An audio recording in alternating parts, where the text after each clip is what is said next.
when you're running your own business, you are so close to everything that you're doing. You're so emotionally attached and engaged that you have a really hard time just stepping outside of the box, look in as a third party, and evaluate honestly.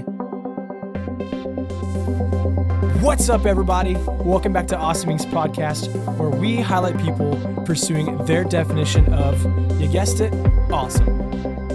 So buckle up and get ready for some more success story adventures and failures from Kentucky's tech and entrepreneur community.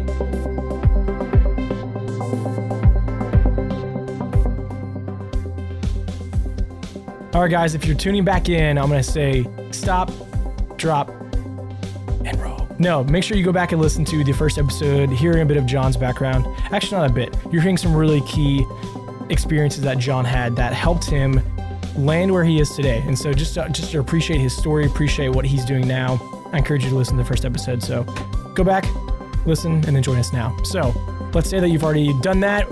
We're on episode 2, baby. Glad to hear part of your story, John. Let's just jump right in. What the heck does your role as an entrepreneurial coach? That's not a word. Coach. Let's try that again, John. What does your role as an entrepreneur's coach entail?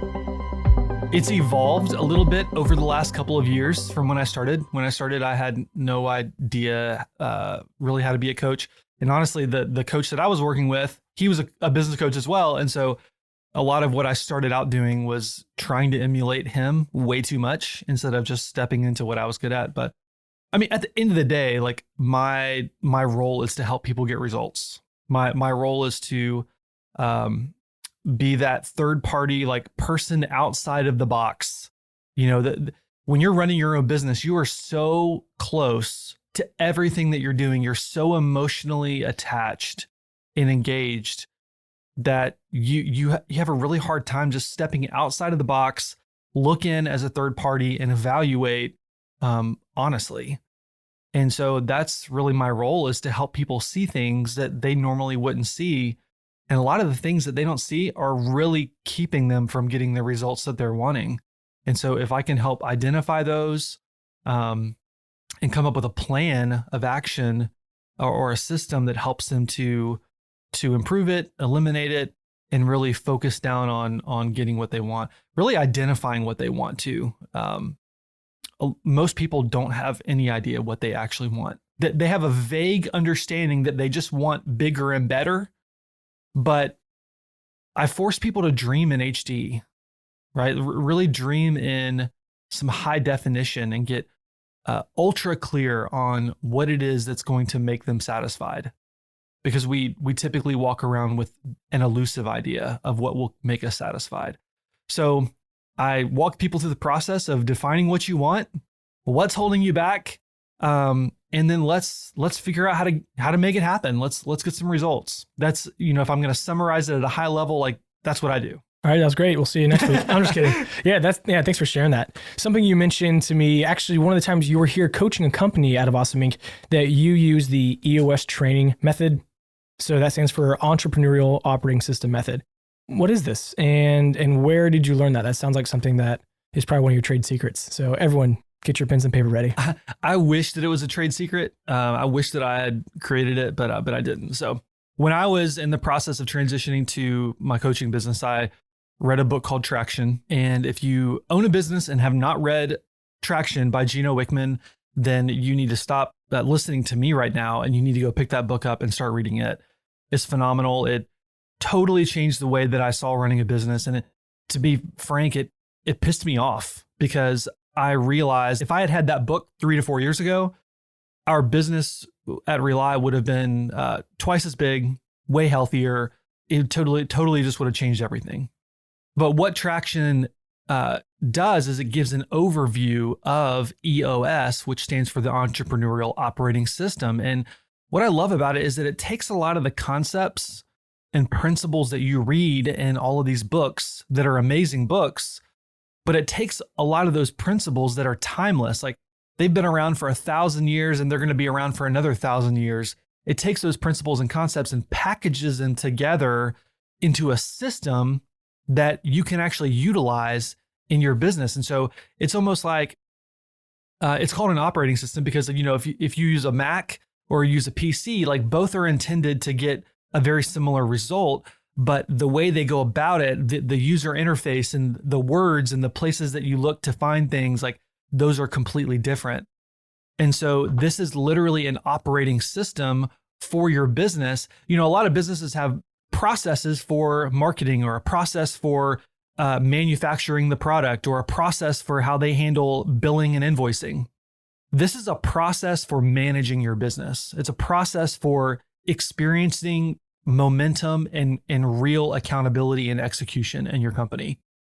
And so it's absolutely phenomenal. It divides your business into 6 key components.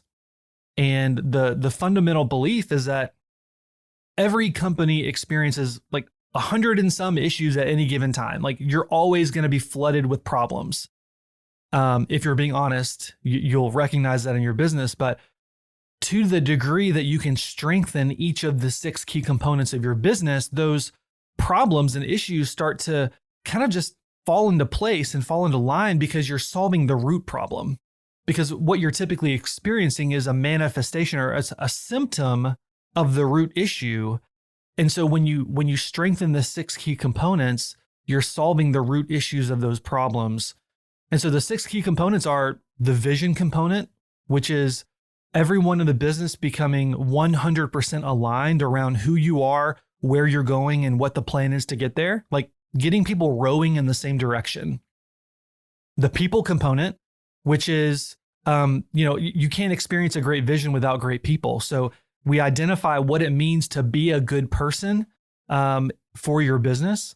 The third one is the data component. So it means running your business with objective facts and numbers and data, rather than showing up and making decisions based on gut feelings and emotions and subjective reactions, like, using data to run the business and make decisions. The fourth key component, when you focus on those first 3 vision, people, data, there's a lot of issues that are going to rise to the surface by focusing on those. So the fourth component is the issues component, which is getting really good at recognizing and acknowledging issues in the business, putting them on paper, having a list, and then having a process for actually solving them and knocking them down forever. Component number 5 is the process component, which means getting really good at systemizing the business and getting the right things done by the right people at the right times, the right way. And then the 6th component is the traction component, which is getting really, really good at executing and prioritizing and knocking out things that are important to the business on a day-to-day basis. So I got my phone out as you were talking, because I read a book, and I read a book called Atomic Habits that we both talked about. And there's this quote that I thought was so stinking powerful for me personally. And it says, if you're having trouble changing your habits, the problem isn't you. The problem is your systems. Yep. And that's what you're talking about. Bad habits repeat themselves again and again, not because you don't want to change, but because you have the wrong system for change. You don't rise to the level of your goals, you fall to the level of your systems. And as you're talking about that, as you're talking about that, I've seen that so much in our workplace about what systems we have in place to kick some butt. And you being a coach, what you bring to maybe individuals, entrepreneurs, or you bring to a team is, hey, let's reframe what y'all are doing. And you dive in. And again, the systems that people have individually are what either deem them, champions, they get success, or that's what keeps, keeping their legs coming out from, or keeping them from staying on their feet and their legs keep coming out from underneath them. So yeah, you said that and I instantly thought of that quote. Well, what I've learned from working with a lot of businesses now is that you end up hitting this level, like you start growing and growing. And, a lot of these business owners that I work with are super smart. Like some of them, I've literally told them, I'm intimidated to work with you because you're so smart. Like I don't deserve to work with you. But what happens is that you hit this point in your business where you need a framework that your growth can attach to. So I use the analogy of a vine, like in a vineyard. So if the vine starts growing out of the ground, like it's going to go up a little bit, but then if it doesn't have the lattice to attach to, then it's just going to flop over onto the ground and fail because it doesn't have a framework to hold on to. And so EOS is the framework that you can attach everything that you're doing in your business to, that will give you the platform for scaling and for becoming a healthy business. I love this conversation. Yeah, it's just great. Some of my favorite times with John have just been whenever we aren't passing, we just get to talk and stuff like this. And so 20 minutes Agreed. passes by and then boom, here we are. So John, with that, what are you most proud of and how you consult people or the companies you work with? You know, I would love to say that my knowledge and experience is what helps people the most, but it's really not. Like I'm honestly not really that smart. If I'm just being, that's not false humility. I'm just not really that smart. But I'm a great question asker and I'm a great facilitator of information and helping people to come to conclusions. And so when I get into a room of, when I get in the room with a leadership team of 3, 4, 5 people who are steering the direction of a company, I come to life because I know how to pinpoint things that are going to help them have the healthy discussion that they need in order to get to the next level. And so that's why I love EOS, is because I'm just teaching and facilitating a framework. I'm not giving people the answers. I don't have an MBA. I don't have all the answers. Like, the answers live in the room of the people that I'm meeting with. I just want to bring that out. I want to extract what already exists and put it into a framework. And so I'm most proud of just my ability to recognize I'm not the best, but EOS, like, if I can facilitate it well, will help the company. And so I don't know if that really answers your question, but no, that's great. I mean, we briefly touched upon this last episode about how your entrepreneurial background helps you add value when you go and talk with an entrepreneur or a company. Right. And, you're talking about now how you're making an impact in small businesses, really, because you're using a framework that has helped you. And one of the things I'm curious of, what is your one go-to question, or what is the one question you frequently ask that when someone hears it helps them have this light bulb moment? It's the aha when you ask this to them. Hopefully that was clear, by the way. Yeah, I mean, there's so many. Yeah, maybe your best 2 or 3 that, hey, whenever I ask these, this really gets the conversation going. When I ask people what they want from the business that they currently are not experiencing, they have to really think about that. And then when I ask them, what keeps them up at night? Like, what are like the top 3 challenges that currently exist in their business, that if they were to solve and eliminate would help them have a business that they want? Like, what are the things that you're laying in bed at 2 a.m. and these are the things that are on your mind about your business that keep you up? Like, what are those things? Because those are the things that we need to solve. And, could there be a domino effect? If we solve this one thing, how many other smaller things would be knocked out automatically by solving that one thing? So those are some questions that I would ask sometimes just to keep people thinking on a deeper level. To me, I found it's all about taking what's in your head, like just scrambled in your head and feels like chaos, and bringing clarity to it and getting it on a piece of paper. Because if you can get something on a piece of paper, it becomes more tangible, and it just becomes easier to solve, right? It becomes easier to achieve. Like, that's why so many people, if successful people, if you ask them, they'll say, I write my goals down.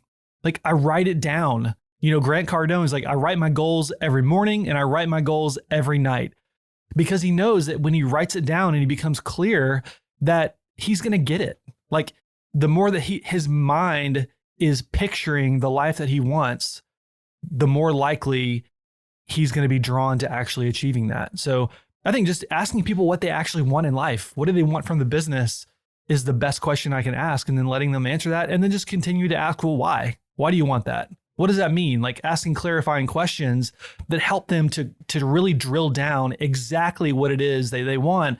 And I think, I mentioned, I can't remember if it was this episode or last episode, about dreaming in HD. When we dream in HD, all of a sudden, like, we start becoming more creative, because now we ask the question, well, how can I do that? Right? If you never clarify what you want, then you're never going to ask the question, how do I do it? So I would say that. That's great. Well, John, I was going to ask you if you had any pieces of advice to give to our listeners, but I think you just did. So we're not going to end that episode with me being cheesy. Yeah, clarify what you want. Well, that's it, guys. Thank you so much for checking out this episode of Awesome Inc. Podcast. And another quick thank you to Lee Rosevere and a few members from our community who provide the music that you hear in this show.